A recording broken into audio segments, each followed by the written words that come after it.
মাথায় সংসারের বোঝা। তো মরিয়মের বাবা আছে, তার মধ্যে প্যারালাইজ। মরিয়মের ছোট আরেকটা বোন আছে।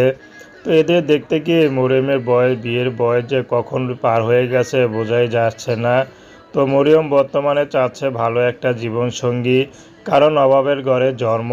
মরিয়মের কোনো ব্যক্তিগত পছন্দ নেই। মরিয়মকে যে পছন্দ করে বিয়ে শাদী করবে, যে তাকে একটু ভালো রাখবে, ভালোবাসবে, সে মানুষটি যেমনই হোক মরিয়ম বিয়ে শাদী করতে রাজি আছে। মরিয়মের ব্যক্তিগত কোনো পছন্দ নেই, মরিয়মের কোনো চাহিদা নেই। মরিয়ম চাচ্ছে শুধু আমাকে যে ভালোবাসবে, আমাকে যে একটু ভালো রাখবে, সেই মানুষটি যদি বিবাহিত হয় তারপরও তার কোনো আপত্তি নেই।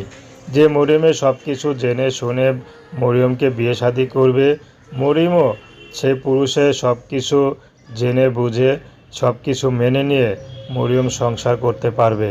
তার কোনো চাহিদা নেই, তার কোনো চাওয়া পাওয়া নেই, শুধু ভালো একটা মানুষ পাশে থাকলেই হবে।